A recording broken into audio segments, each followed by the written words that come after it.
and all of these different measures to make sure that we can get coverage for them. I look at it like purchasing auto insurance, right? We're all trying to look at, how has the driver had any issues? Do they maintain their vehicles? And I think that's kind of transitioned now over to a whole different realm. Are they cognizant of their network security? What's their process with allowing employees to access their devices remotely? There's just so many different things now that an insurance company and also the client needs to look at when purchasing this insurance. I think the other thing that I do like about insurance applications, my customers always cringe when I bring them an insurance application, but it is a tool, right? It's a tool for that client to also kind of look at their business as a whole and think of questions or think of ideas that they have where they can identify risks or they can identify holes in their cyber, kind of policy as a whole. And similar to the price of cars, you might see the price of cyber liability insurance premiums increase here and there. That's not unheard of right now.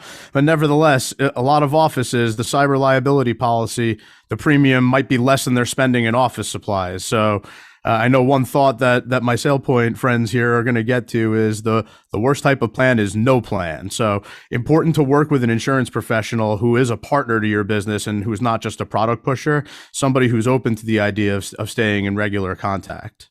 So Eric, thanks a lot for those sound bites. Mike, you want to say something? Yeah, I just wanted to give you a live update. So yesterday when we were talking about this, I mentioned one of my clients that got a note from the insurer. They want to know what the client has done to prepare for Apache Log4j2. And so I went back to the CIO this morning and he said, we haven't done anything. What are we going to tell the insurer? I don't know. You're going to tell them to call the folks at SailPoint, who we're going to turn everything over to now. So the next guest, Bob and Matt, they work in the area of software and platform as a service solution, the tools that are actually used for governance around cybersecurity and mitigating cyber risk. And they'll be the first ones to say that it's not a magic wand or a silver bullet. Those things don't really exist, especially around this topic. It's a constantly moving target, and you really do need to have the right people around. So not only is the platform and service and tools that SailPoint can provide phenomenal, just some great consultative bodies behind it, and everything does begin and end with the people. So Bob, Matt, I'm gonna put some slides up on the screen for everybody so they could see some of the content that you guys work with. But talk to us a little bit about what you guys are seeing out there with the tools that you guys deliver to end user business clients. Sure, and thanks, Steve. And this is kind of a good piggyback on what Eric just said, and Mike as well. Eric had a good analogy, right? Was talking about car insurance, and I think I was just recently going for car insurance myself, and you find that if you take things like a defensive driving class, you get a lower premium.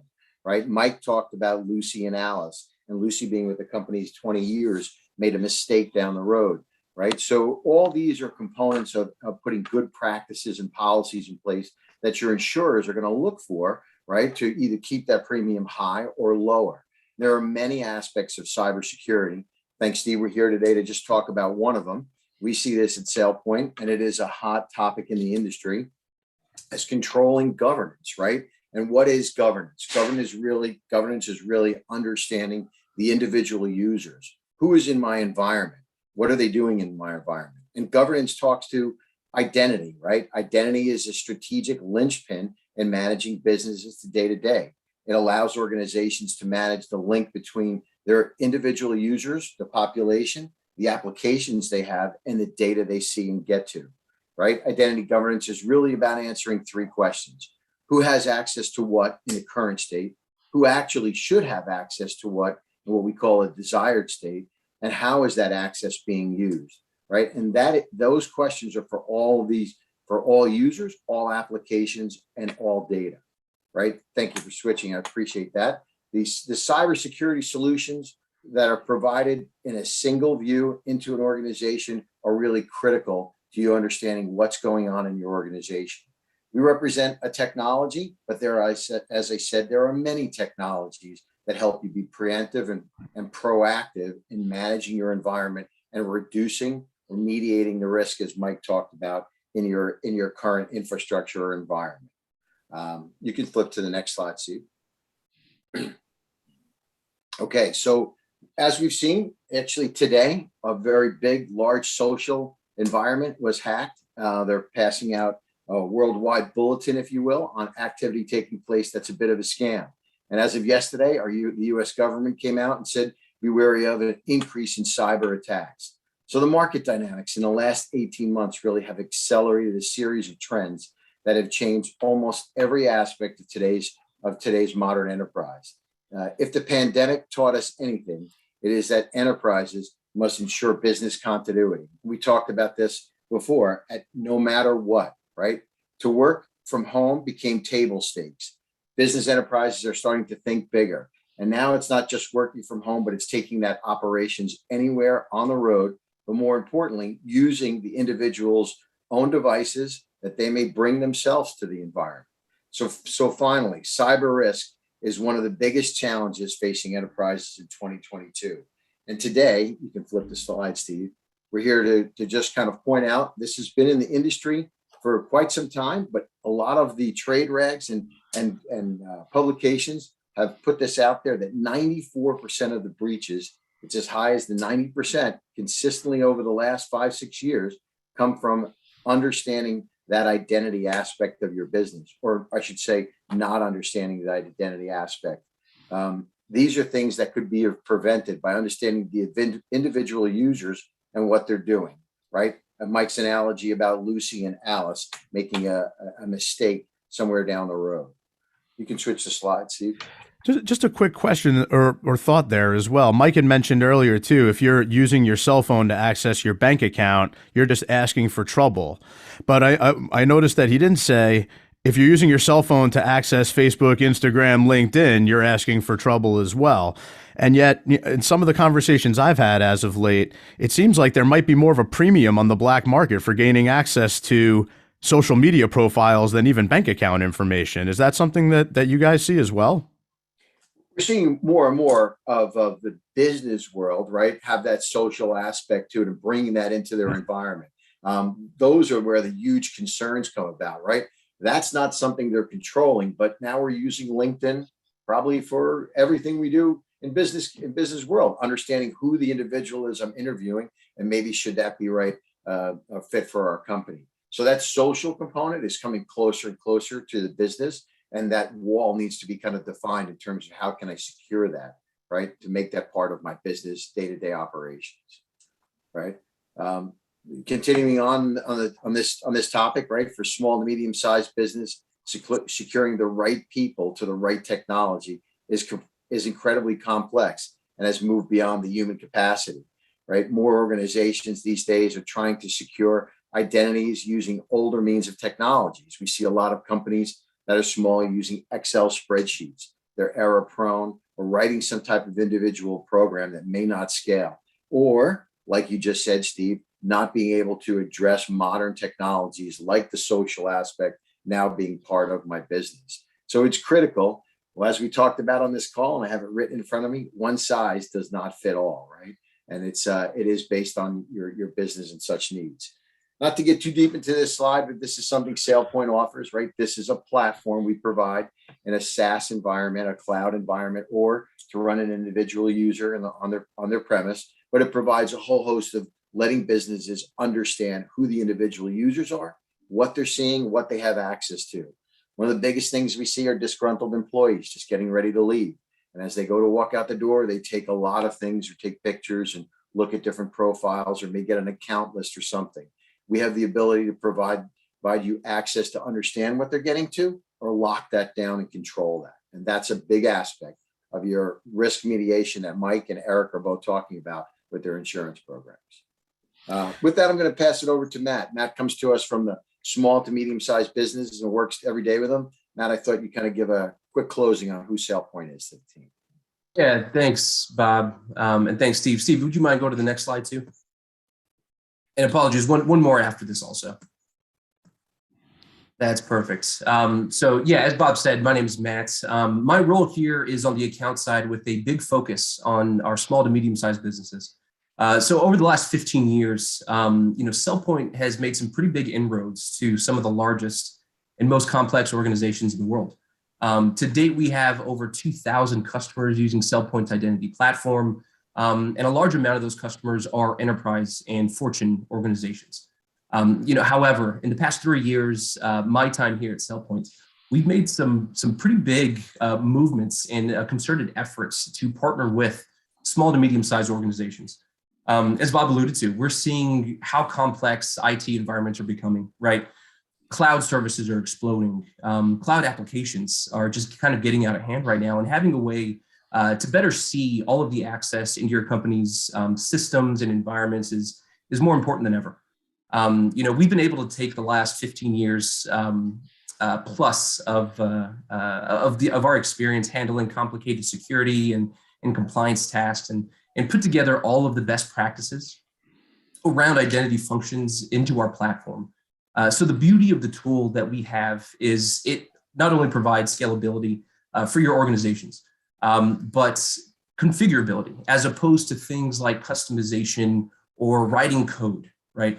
We want to take as much complexity out of the process as we can, and it can be complex, and make sure that it's simple and easy to govern and secure your employee identities.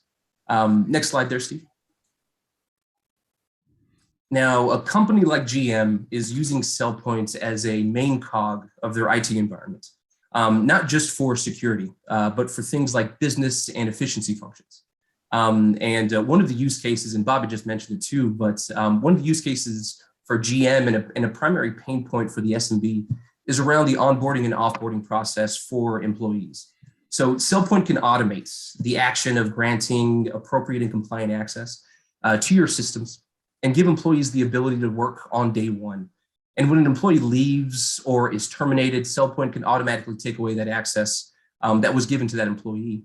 We see this as both an efficiency and security feature, right? By giving your new employee the ability to start doing their job on day one, instead of over the course of their onboarding phase, right? 1 week they get access to this application, the next week they get something else. We'll be able to give that to them automatically. And on top of that, whenever, say, an employee becomes disgruntled or they are let go, we can go in and automatically take away that access before they can act in any kind of malicious way. And next slide there, Steve, and you can go ahead and hop to the next one too. But we like to see our success as your success, right? So our approach to identity security is not like any other vendor. We really want to put you in the right place to succeed. That's with your project and your program. And we do that in a few ways. The first one is streamlining the identity security functions. Next is empowering and automating versus restricting. We also like to fit the shape and speed of your business, right? SailPoint customers range from 200 employees up to well over 2 million employees. And delivering user centricity, right? We want to empower your end users, your administrators to be able to get the access, do their jobs, and make everything more efficient. So our goal is to really help customers create an intelligent, autonomous, growing, changing program that empowers and secures their business. Now, that's the last slide I have. But Bob, on behalf of myself and Bob, I do thank you for the time. We're here to help out in any way we can, right? Great job. Thanks, Matt. Back to you, Steve. Yeah, I think there were some very important points made there, especially as far as disgruntled employees go. That's not an easy one to really mitigate, because you don't know that somebody's necessarily unhappy until the ultimate discussion of leaving happens. So, there could be any number of exposures or liabilities that are there just happening right under your nose. So, appreciate, both of you and what you do with SailPoint. Real quick, just a thought of the smaller business segment for Matt. It's something that I've seen very often, just the idea of, hey, we've never had to do this before. I've never been subjected to this. Like, I cringe when I hear business owners thinking that way, especially in an area where things are changing on an hourly basis, forget about a month-to-month basis. How do you overcome some of that discussion with some of the smaller enterprises out there to really clue them into what they need to be doing? That's a really good question, Steve. We see it all the time where these cyber breaches are taking place. from employees, right? Just and not even disgruntled employees who fall victim to, say, a phishing attack, right? The vectors that people are coming in and trying to get access to your internal systems and your source code, right? The gems of your company are growing. And as we alluded to, work from home is becoming a very, very big thing, and it's always becoming necessary for companies to offer, right? And being able to secure that access from any endpoint is getting to be bigger and bigger. So it's not just affecting the largest organizations, right? It's coming down to the small business right now. One thing you can do, Steve, for companies, they can start small with companies that offer technology, right? A phased approach. So look at just individual users and entitling and controlling what they have. You can grow into that. There's many aspects of our platform that offer stage kind of advancements, and all cybersecurity companies have that kind of start small, grow big type approach. So for both, Bob and Matt, and Mike kind of alluded to this a little bit earlier, where trying to identify the biggest vulnerabilities to attack out there. Do you guys find that it's appropriate in some instances for small, medium-sized business owners and leadership to almost think like criminals in order to see where their vulnerabilities really are? It is kind of funny. One of the things we do is we have what's called the hackathon, and we bring in some criminals to show how they gain access to different environments. I see Kurt in the background asking, how do I start off? So we show companies and small individual users how kind of the bad guys go at it first. And those are the key areas to lock down. You can't take everything on, but you can start to work out in the small cosmic of understanding users, providing some control and governance, edge security on your front end of your servers and stuff. All of these aspects help out for Mike and Eric. In any type of program they're going to write for you, they're going to look for that to mediate their type of exposure and risk, right?